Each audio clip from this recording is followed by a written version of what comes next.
विनियोजन विधेयक 2081 को सिद्धान्त र प्राथमिकता माथिको छलफल आज राष्ट्रिय सभाको यस गरिमामय सदनमा हामी अन्तिमतिर पुगेका छौँ। यस क्रममा आजै प्रतिनिधि सभा पनि 11 बजे, राष्ट्रिय सभा पनि 11 बजे हुँदा अलिक कार्य व्यवस्थालाई व्यवस्थित गर्न अलिक अप्ठ्यारो पर्यो र राष्ट्रिय सभामा सम्मानित राष्ट्रिय सभामा चलेको बहस सुन्न, त्यसमा सहभागी हुन र टिपोट गर्न केही व्यवहारिक कठिनाइहरू पनि भयो।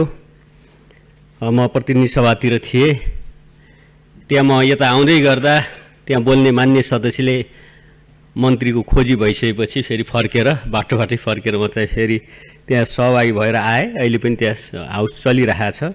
आगामी दिनमा निश्चय पनि सङ्घीय संसद सचिवालयले यस प्रकारको तालिकालाई व्यवस्थित गर्ने, समन्वय गर्ने नै छ भन्ने मेरो विश्वास छ। सम्माननीय अध्यक्ष महोदय, विनियोजन विधेयक 2081 को सिद्धान्त र प्राथमिकतामाथिको छलफलमा भाग लिई आफ्नो अमूल्य विचारसहित सुझाव राख्नुहुने सबै माननीय सदस्यहरूलाई सम्माननीय अध्यक्ष मार्फत हार्दिक धन्यवाद तथा आभार व्यक्त गर्दछु। निवर्तमान अर्थमन्त्रीले सरकारको तर्फबाट पेश गर्नुभएको विनियोजन विधेयक 2081 को सिद्धान्त र प्राथमिकतामा कतिपय माननीयजीहरूले परिवर्तित परिस्थितिमा पुनर्लेखन हुनुपर्ने विषय पनि उठाउनु भएको छ। सरकारका नीतिहरूमा स्थिरता कायम गर्नुपर्ने, राम्रा नीति तथा कार्यक्रमहरूलाई निरन्तरता दिनुपर्ने र परिवर्तित सन्दर्भ अनुसारको आवश्यकता, सम्भावना र सोचलाई सम्बोधन गर्ने गरी सन्तुलन मिलाएर आगामी वर्षको बजेटको सिद्धान्त र प्राथमिकता कायम गरिनेछ। पेश भएको सिद्धान्त र प्राथमिकता संविधानले परिकल्पना गरेको समाजवाद उन्मुख हुन नसकेको र सामाजिक न्यायको एजेन्डालाई उपेक्षा गरेको भनी माननीयजीहरूको चिन्ता र चासो व्यक्त भएको छ। आगामी वर्षको बजेट 16औं योजनाको सोच अनुसारको पहिलो वर्षको प्रमुख कार्यक्रमहरू कार्यान्वयन हुने वर्ष हुनेछ। सुशासन, सामाजिक न्याय र समृद्धिको सोचसहित कार्यान्वयनमा आउने योजनाका कार्यक्रमहरूको कार्यान्वयनबाट आगामी आर्थिक वर्ष संविधानमा उल्लेख भए बमोजिमको समाजवाद उन्मुख अर्थतन्त्र र सामाजिक प्रणालीको विकासका लागि केही ठोस आधार तयार हुनेछ। गुणस्तरीय शिक्षा, स्वास्थ्य, रोजगारी र सामाजिक सुरक्षाको व्यवस्थाद्वारा सामाजिक न्याय कायम गर्ने र प्रमुख रणनीतिक महत्त्वको आधारभूत सेवा प्रदान गर्ने क्षेत्रमा राज्यको भूमिका बढाउनेतर्फ बजेट लक्षित हुनेछ। स्रोत साधनको दक्षतापूर्ण प्रयोग र उत्पादन तथा रोजगारी वृद्धिमा निजी क्षेत्र र सहकारीको क्षमताको पूर्ण उपयोग गर्ने वातावरण निर्माण गरिनेछ।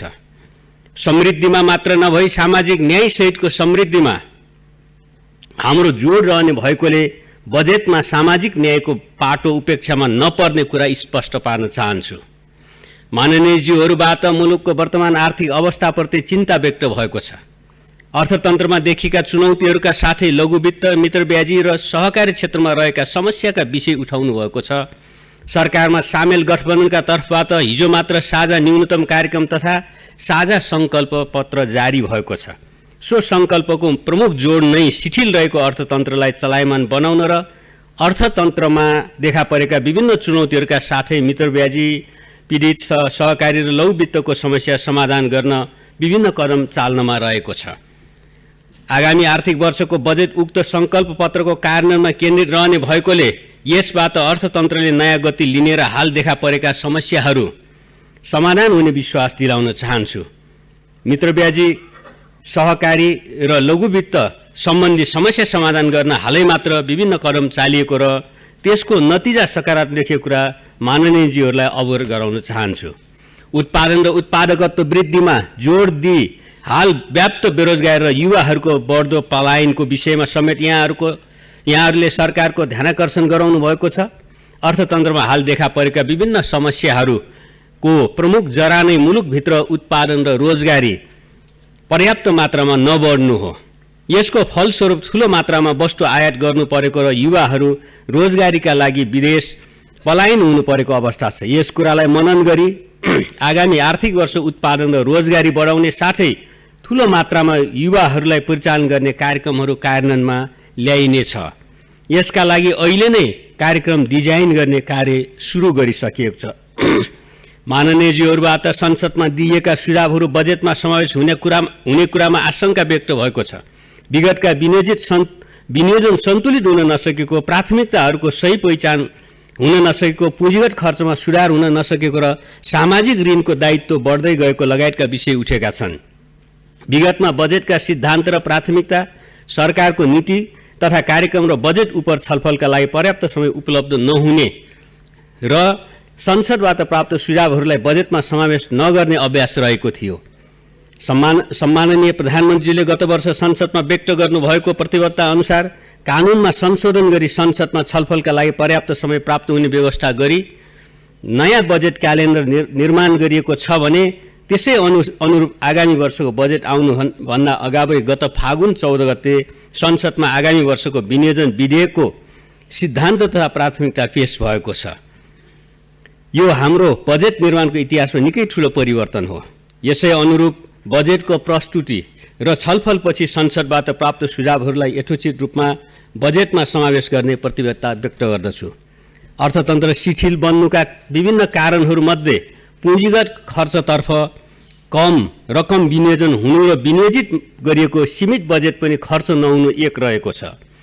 पुँजीगत खर्च क्षमता वृद्धि गर्नका लागि केही विधिगत र संरचनागत सुधारका कार्य अघि बढाउन लागिएकोले आगामी वर्ष पुँजीगत खर्च उल्लेखनीय रूपमा बढ्ने विश्वास छ।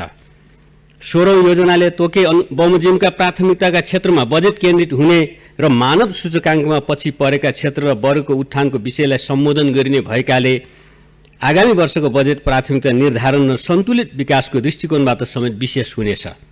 कृषिको आधुनिकीकरण र व्यवसायीकरण, रासायनिक मल कारखाना, प्राङ्गारिक मल, हरित मल तथा उन्नतशील बिउको व्यवस्था, सिँचाइ सुविधा, जमिनको खण्डीकरण रोकी चक्लाबन्दी खेतीलाई प्रोत्साहन, आधुनिक प्रविधि र औजार, बजारको सुनिश्चितता र कृषिमा आधारित उद्योगको निर्माण गर्नुपर्ने विषय उठेका छन्। कृषिको आधुनिकीकरण र व्यवसायीकरण गर्न हालसम्म विभिन्न कार्यक्रमहरू कार्यान्वयन गरिएको भए तापनि यस क्षेत्रमा अपेक्षा गरिएको नतिजा प्राप्त हुन सकेको छैन। यस सन्दर्भमा लगानी अनुसारको प्रतिफल प्राप्त नहुने कार्यक्रमहरूलाई खारेज गर्ने वा पुनर्संरचना गर्ने र नयाँ मोडलका कार्यक्रमहरू सुरु गर्ने कार्य गरिनेछ। सामूहिक प्रणालीमा जग्गाको एकीकरण, बाँझो जमिनको प्रयोग र चक्लाबन्दी गरी ठूलो स्केलका व्यावसायिक कृषि फर्म, पशु फर्म र जडीबुटी फार्महरू स्थापना गरिनेछ। सङ्घीय स्तरबाट मल, उन्नत जातका बिउ बिजन, प्राविधिक जनशक्ति र सेवा उपलब्ध गराउन जोड दिइनेछ। सिँचाइतर्फ निर्माणाधीन सिँचाइ आयोजनाहरू सम्पन्न गर्न र तराईमा भूमिगत तथा पहाडमा लिफ्ट सिँचाइको व्यवस्था गर्न जोड दिइनेछ। कृषिको उत्पादकत्व र उत्पादन वृद्धि बढेसँगै कृषिमा आधारित उद्योगहरूको विकास र विस्तारको कार्य अघि बढाइनेछ। ग्लोबल वार्मिङका कारण हिमालका हिउँ घट्दै गएको र चुरे क्षेत्रको वन विनाश भएको कारण तराई क्षेत्रको पानीको सतह घट्दै गएको विषय पनि उठेको छ। नेपालले ग्लोबल वार्मिङबाट विश्वभर परेको असर र खास गरी नेपालका हिमाल र हिमतालहरूमा परेको असरबारेमा विश्व मञ्चमा प्रखर रूपमा आवाज उठाएको छ र बढी कार्बन उत्सर्जन गर्ने मुलुकहरूले हरित वित्त अविलम्ब उपलब्ध गराउन आह्वान पनि गरेको छ। आगामी आर्थिक वर्षमा 16औं योजनाले वातावरण संरक्षणका लागि तय गरेका विशेष कार्यक्रमहरू कार्यान्वयन गरिनेछ। यसबाट चुरे विनाश रोक्ने र पुनर्भरणबाट पानीको सतह घट्न नदिने कार्य अघि बढ्नेछ। प्राकृतिक स्रोत साधनको विवेकशील उपयोगको कार्यक्रमहरू अघि बढाउँदा पनि पानीको सतहको पुनर्भरणलाई ध्यानमा राखिनेछ। केही माननीयज्यूहरूले आफ्नो निर्वाचन क्षेत्र र जिल्लाका समस्याहरू पनि उठाउनु भएको छ। केही माननीयज्यूहरूले आफ्नो प्रदेश र जिल्लाका समस्याहरू पनि उठाउनु भएको छ। सम्माननीय अध्यक्ष महोदय, भर्खरै भएको नयाँ सत्ता समीकरणमा संलग्न राजनीतिक दलका तर्फबाट न्यूनतम नीतिगत प्राथमिकता र साझा सङ्कल्प तयार भइसकेको छ, सार्वजनिक पनि भइसकेको छ। सर्वप्रथम जनताको तीव्र विकासको चाहना पूरा गर्दै समृद्धिको यात्रालाई गति दिन सरकारले पूरा ध्यान दिने प्रतिबद्धता व्यक्त गर्दछु। माननीयज्यूहरूबाट उठाइएका विषयहरूप्रति सरकार संवेदनशील छ। व्यक्त भएका सुझावहरूलाई बजेट निर्माण गर्दा आवश्यक पृष्ठपोषणको रूपमा लिइनेछ। सो आधारमा सरकारको नीति तथा कार्यक्रम र बजेट तर्जुमा गरिनेछ। निश्चय पनि अर्थतन्त्रमा केही चुनौती देखा परेका छन्। उत्पादनदेखि उपभोगसम्म र लगानीदेखि व्यापारसम्म देखिएको शिथिलता हटाउन नीतिगत सुधार गर्दै आर्थिक क्रियाकलापलाई तीव्रता दिन र निजी क्षेत्रलाई विश्वासमा लिई अगाडि बढ्न सरकार प्रतिबद्ध छ। सार्वजनिक वित्तको दिगो व्यवस्थापनमा चुनौतीको रूपमा रहेको राजस्व र खर्चबीच बढिरहेको अन्तरलाई कम गर्न राजस्व सुधार, सरकारी खर्चमा मितव्ययिता, वैदेशिक सहयोगका नवीन स्रोतहरूको पहिचान र परिचालन गरिनेछ। वित्तीय र मौद्रिक नीतिबीच उचित समन्वय गरिनेछ। पुँजीगत खर्चको न्यूनताको समस्या समाधान गर्न नीति, कानुन र प्रक्रिया सुधार अघि बढाइनेछ। निर्माणाधीन पूर्वाधार आयोजनाहरूको कार्यान्वयनलाई तीव्रता दिने, आयोजना प्रमुखहरूसँग कार्य सम्पादन करार गर्ने र अधुरा आयोजनाको निर्माणमा स्रोत सुनिश्चित गरेर मात्र नयाँ आयोजना सुरु गरिनेछ। सहुलियतपूर्ण हरित वित्त परिचालनको सम्भावनालाई अधिकतम उपयोग गरिनेछ। यसका लागि उपयुक्त आयोजना र कार्यक्रम विकास गरिनेछ। जलवायु परिवर्तनबाट देखिएका नकारात्मक प्रभाव कम गर्न जोड दिइनेछ। अन्तर्राष्ट्रिय बजारमा पहुँच र प्रविधि हस्तान्तरणलाई केन्द्रबिन्दुमा राखी अति कम विकसित राष्ट्रको दर्जाबाट स्तर उन्नति भएपछिको सङ्क्रमणकालीन रणनीति कार्यान्वयन गरिनेछ। सहकारी र लघु वित्तमा रहेका समस्या तथा मित्र ब्याज पीडितहरूको साथमा सरकार रहेको छ। यसका लागि सरकारले काम अगाडि बढाइ पनि सकिएको छ। स्वदेशी उत्पादन र स्वदेशी उपभोगलाई प्रोत्साहन गर्दै राष्ट्रिय पुँजीको विकास गर्न जोड दिइनेछ। स्वदेशमा नै रोजगारी सिर्जना गरी युवा पलायन रोक्ने गरी बजेटमा कार्यक्रमहरू तर्जुमा गरिनेछ।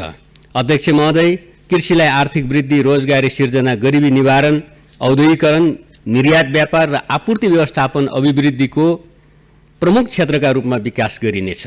जनताको शिक्षा पाउने अधिकार सुनिश्चित गर्ने, विश्वविद्यालयहरूमा विद्यमान समस्याको तत्काल समाधान गरी उच्च शिक्षाको निम्ति विदेश जानुपर्ने अवस्थाको अन्त्य गर्ने र शिक्षा र रोजगारीको बीचमा सन्तुलन कायम गर्ने गरी बजेट तर्जुमा गरिनेछ।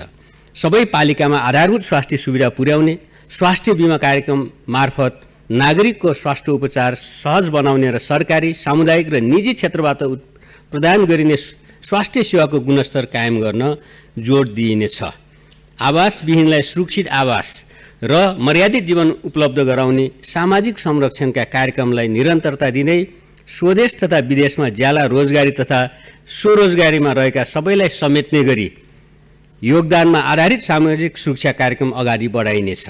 सरकारको स्रोत र साधनको सन्तुलित वितरणमा सरकारले यथेष्ट ध्यान दिनेछ। सम्माननीय अध्यक्ष महोदय, माननीय सदस्यज्यूहरूबाट प्राप्त सुझाव, दिशानिर्देशहरूलाई समेटेर हामीले यसका प्राथमिकताका आधारमा आगामी बजेट र कार्यक्रम निर्माण गर्ने म पुनः प्रतिबद्धताका साथ आफ्नो भनाइ अन्त्य गर्छु। धन्यवाद।